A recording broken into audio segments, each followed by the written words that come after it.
So why don't we start with when you joined the service? I joined the service in 1964. I was 2 years out of high school.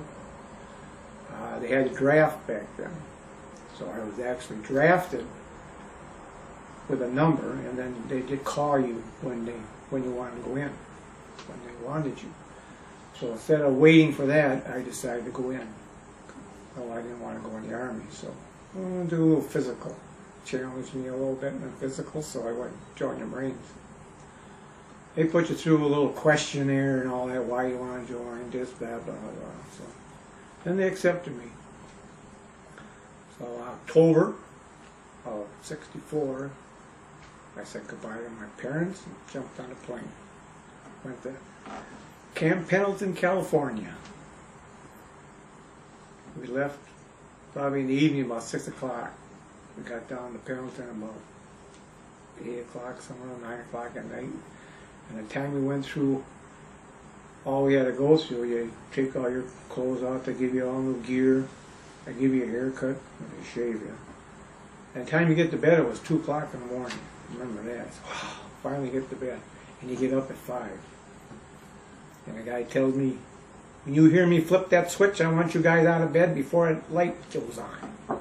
Oh, you know, and half the guys here, whoa.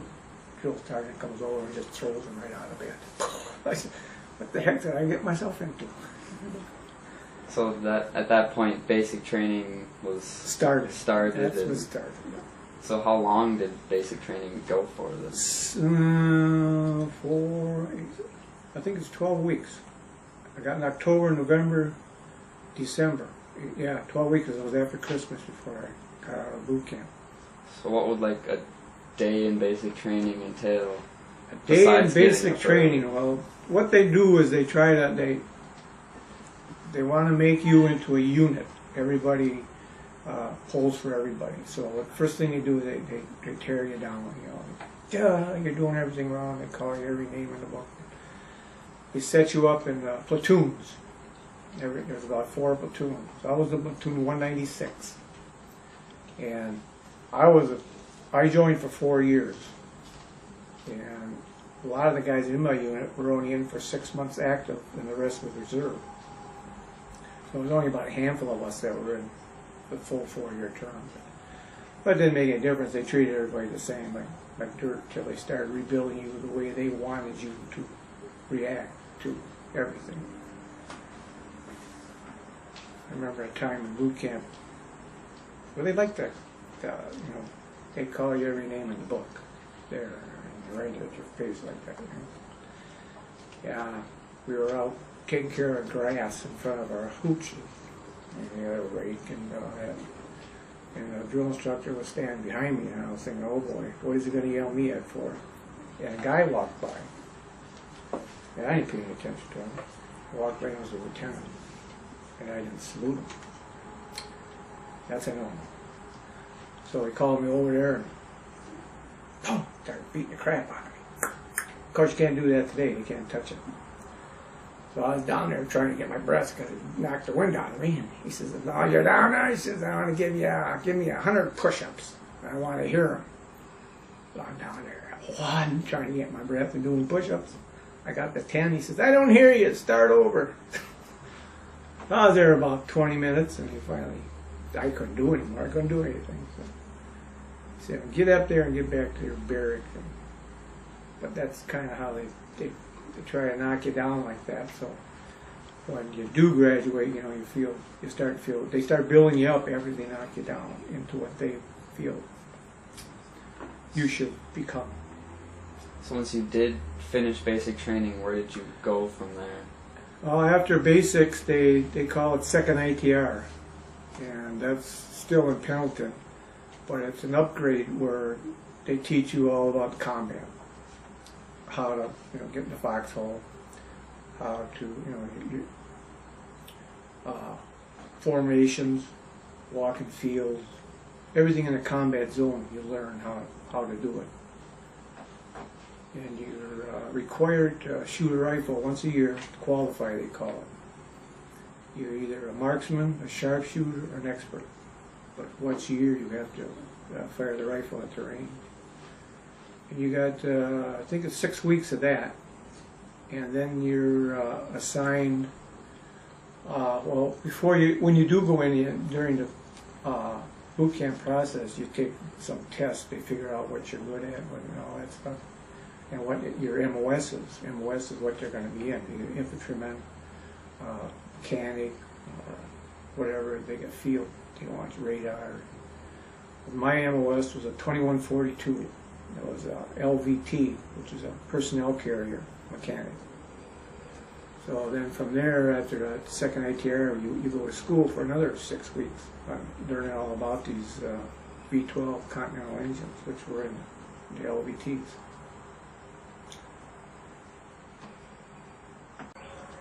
So after you graduated boot camp, what happened? Well, then from we there? went. I went to mechanic school and learned how to work on LVTs. I graduated from there. I had a choice to go into staying at Pendleton or go into Camp Lejeune, which was on the East Coast, North Carolina. I decided I never was on the East Coast, so I went to the East Coast. And from there, I got there and been there about 6 months. Then they had a cruises going out. They call the Mediterranean cruise, which we go over to Europe and do field exercises with all the European troops, the NATO's forces over there. So I was over there for 6 months. I went all through Europe. That was pretty interesting. Stopped all these Trieste, France, and all the country. We went to about 5-6 ports. I remember them all. And come back from there, and I went to Vegas cruise, which was down the Caribbean. You probably heard of Vegas Island. Well, that was owned by the Marine Corps.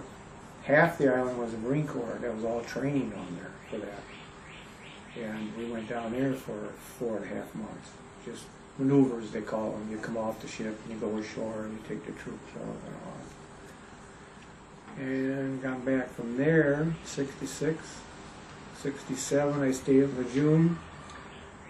And then 68 is when I got my orders. I was going to go on another med cruise, and then I got my orders for Nam. So I had to cancel the cruise. Went to Nam in 68. They gave me January. They gave me my orders in 68, and in March I was over there. Before they send you over, you go to class. You learn all about the country and people. What they're like before you even get over there. So was it hard being that far away from family? Everything? No, well, you're young yet. I was young, 24.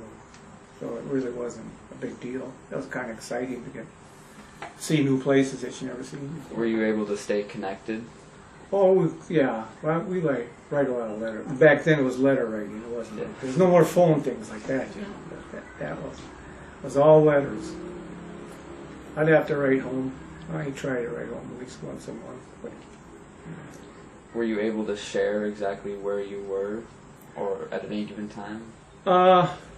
Yeah. Well, you couldn't give away a lot of stuff, but you just tell me. Oh, you didn't want to send home anyway. Hey, I'm over here. They just bombed me. You know, you don't want to send that home either. So you just say, everything's fine, Ma. So once you're in Vietnam, like, where did you go and what did you do? I got there in March, 68, and I was stationed north of Da Nang, which is the northern part of the country. It's right, they had like a north and south. We were 6 miles from, they call it DMZ zone, McNamara's Wire, which was the north and the south divide. We were on the north of Da Nang was the Qua Viet River. We were at the mouth of the Qua Viet River, which is about 10 miles from Da Nang, 10, 11 miles, something like that. And all river traffic. And that's what we did. Mostly patrolled the river, and we carried troops to villages. When the troops got out, they kind of swept the village for VC, and we drove around the village and pick them up on the other side. And then this is cool, twice a week, we had to take a hot meal up to the recon, which were right under DMZ, right? 20 feet over was North Vietnam, and they were in the south. We had a little village there, like all force recons. We had to take hot meals to them. It was about an hour drive from where we were, so we always had to go in a convoy, 2 or more, because you never knew when VC were going to hit you. So we get up there, and first thing we say was, okay, we get incoming, we're going to button the hatches up and go. Whoever ain't on board, stand. So as soon as we got in the village, we dropped, the cook got out, got all the grub out, started getting incoming. Run up the hatch, turn around, head out, and the cook, hey, wait for me, pick you up the next time we come. So we had to stay there for 3 days until we come back home. But yeah, you don't want to stick around when you got incoming because you never know where it's going to go. So And then coming back, we got hit with sniper fire, but that's, you just fire back because he's only going to shoot once or twice. He's not going to shoot more than that. But you never want to ride inside because inside, if you ever get an armor-piercing bullet, it comes through the side of the vehicle, and all it's going to do is ricochet around inside. So everybody rides on top, run behind sandbags. Is that the extent of the combat you saw in Vietnam? Pretty much. We had incoming every day. You never knew when you were going to get incoming. When you hear the whistle coming down, you knew you were safe because you hear it. It's the ones that you don't hear that get you. But yeah, we had a lot of incoming. We had one guy, all he wanted to do was go out and get wounded. Because if he got wounded, he got a Purple Heart. He wanted to get a Purple Heart. And then about twice a week you go out on patrols. You go out, you go out like 8 in the morning, you come back 8 the next morning. And you go out and you sit in a bivouac area where you think the VC will be coming down through. But you weren't supposed to make contact with them. You're just supposed to observe them. And just let them know how many are coming down. So we'd go out, and especially in the rain season, you go out at 8 in the morning, it'd be raining, you come back, you're soaking wet all day long. So when you were in Vietnam, did you always have enough supplies? Oh yeah, like I said, we were right at the mouth of the river, so all our supplies came in from ship. And recon food, we always had sea rations, cases and cases, so you can get all the sea rations you want. But you'd steal the hot cooked meals that recon would get. We'd rob them of some of their meals. How was the food? Food, well, it was in boxes, left over from World War II. That's what you got to eat. If you were out on maneuvers, which, like one time we were out for 6 weeks, you get pretty grungy at 6 weeks without taking a shower in 90 degrees weather. So the only chance you got to take a bath is you go down the river and jump in. Or when you come back, one time I come back and we got set up a big 55-gallon drum, and we heated that, and that's how you got a shower. So we just come off maneuvers, and I was in there taking a shower, and we got incoming. So you run naked to the nearest bunker, and you get a little harassed for that. At least you're dirty and not dead. So how long were you in Vietnam? Well, I signed up for 4 years, and this was '68. This was my 4th year. In January, I got my orders to go over to Nam. And I said, well, I'm getting out at the end of the year. And they said, well, it's too bad, you're going anyway. So I got over there and went through, all the everyday routine. Well, I could tell you one time too, we built these bunkers, they're called. Because when you get over there, they give you a hooch, or just above ground. And we get incoming coming, all the shrapnel can go through this. So a lot of the guys, we just built these bunkers right behind our hooches, because there's a lot of sand right on the beaches. And if you build it 4 sandbags high, or 4 sandbags deep, and 4 sandbags thick there. It'll take a 106 round direct without hurting it. And a good thing we did, because we did get a direct hit. Or had income one time, and boy, talk about eardrum and pierce. And really go deaf. But anyway, in '68 there, I remember it was September. We were in this real small core, this bunker. We were getting incoming, and a recruiter was there. He had the paper, says, "You want to sign up for another couple of years? You get a $5,000 bonus." I said, "Really? Are you kidding me?" I said, "No, I don't think so." Tried to talk me into, "You want to serve your country?" He said, "I just did. I did serve. I served 4 years, so I didn't sign up." So then I had to sign a waiver, and when I did come back to the States, I had to get out. I couldn't change my mind. So once you were done in Vietnam, like how did the whole process go after you got home? It was, I never had any, retaliations or nothing like that looking down. I just went back to civilian life. So it was a pretty easy transition. Yeah, it wasn't bad transition. So what did you go into after you got back then? Well, before I went in, I worked at a Twin Town Box paper company. And when you go in service, they hold a space for you. So when I got out of the service, I just went back there, and they had to take me back. So I went there, and then I went to Horner Waldorf.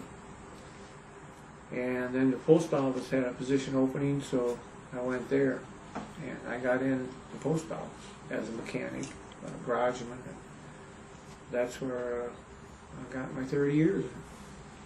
So as you now look back and have seen like the more recent wars too, like how do you see the differences or similarities between them?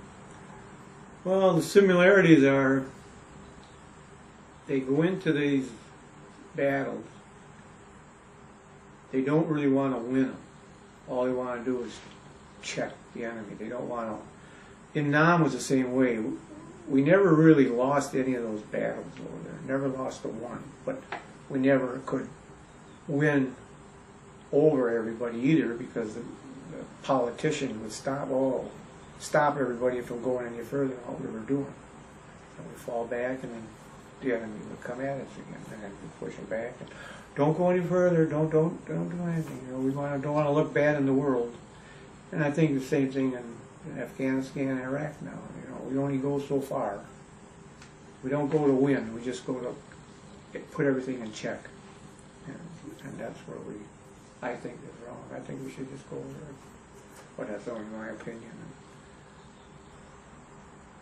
So in Vietnam, I know learning in history class, there was a lot more than other wars of anti-war kind of ideas over here in America. In America, did that affect you at all in Vietnam? Not really. I mean, I didn't. When you're over there, you don't really hear that much from the States. We just had like a paper called Stars and Stripes. That was all really information you got. We never have time to listen to all that stuff. You're too busy either working or.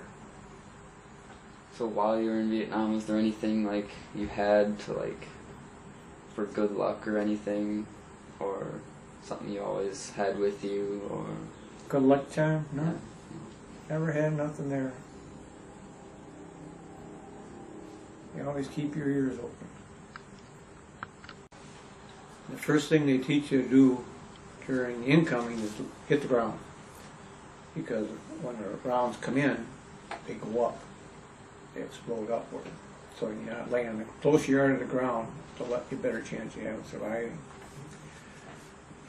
My first day in country there was the evening, and guys were showing me around the base, and they were showing me these Quonset huts, where the huts they would live in. And they're just like a backyard chalet, like it's screened-in porches. That's all they are. And about 30 feet away, everybody had their bunker behind them. And we were all in the hooch, and we were talking, and they were telling me, now, when you get incoming, make sure you drop to the ground first, And they told me, Bond was up. Well, we got incoming. This guy said that, kaboom, goes like, everybody laying down but me. I ran to the bunker. I get in the bunker and everybody in there, who the heck are you? Because it's my first day. Well, and then they come in later, dang, gee, I told you, first thing you do is lay down on the ground. You don't run. You crap, no flying around. Sorry, I got a little emotional there, a little scared. If everybody tells you they're not scared, they're lying. You just learn to deal with it. And we had a guy, first day in country, he was called a medic, and we got incoming. And incoming took this guy, and actually two of them, they were running, and they should have been laying down, and they got hit. And we heard them, so we come out of our bunker, and we ran over to them, and yelled for a medic. We were trying to save him. The one guy was dead, the other guy was still alive, so we were trying to save him. Corpsman comes over and lost it right there. Started puking. That guy took him and threw him out of the way. Threw him on a stretcher and took him to the landing zone where medics took him out. The other guy, we just had to take him to the morgue, put him in a bag. Wasn't pretty. But that's what you have to learn to deal with and put it aside. A lot of guys can't handle that. They just get so emotional. Because we had a patrol. When you send out a patrol, you always have another patrol sitting back in case they get hit. It's called a reactionary force. And I was on the reactionary force this one day, and it was pouring rain, and the guys were out, and all of a sudden they called in, we're being hit. So I mean, we got to go out. So we all get ready and get our ammo and head out. Forget it. This one guy was so scared he went off and shot his finger off just to get out of there. So then they had to evacuate him out, and that was the only reason. He was just wanted to get out. Couldn't stand being on patrol. He was scared. So being on patrol, did you have like fewer casualties or injuries then? Well, you did, because you knew there was a group behind you. If you ever got hit by a firefight, they call them. If you ever got in a firefight, you knew you guys were going to come and help you. A lot of times you take a patrol out. When you take a patrol out for 24 hours like that, you're supposed to take a bandolier of ammo. Well, some guys, it's so heavy, they take one clip, which is like 20 rounds. That's it. The rest of all the other bandoliers they take, they're empty. I said, what happens if you get in a firefight? What are you going to do? Shoot 20 rounds and say, hey, Joe, can I borrow some ammo from you? Some guys just don't think. And you always got to check. I was a sergeant, so I always had to check them. Make sure everybody had whatever much ammo they wanted. You try to at least take 200 rounds anyway. It's a lot of weight, but you'll be glad you did if you ever got in a firefight. Have you ever been to the memorial in D.C.? Oh yeah, 2 times. I've got a buddy on the wall. Good friend of mine. He lived in Cleveland, Tommy W. Dulick. He used to swoop from North Carolina all the way up to Cleveland on weekends. We didn't get much sleep. Anyway, he got his orders the same time I did, a little before me. But he ended up around Saigon, which is around Marble Mountain there, and I just went north to Da Nang. And 2 weeks. We were there 2 weeks, and I read in the Stars and Stripes. His vehicle he was in hit a landmine. Took him out. So I go there in the wall, we scratch his name. That's a good memory, 22 years old.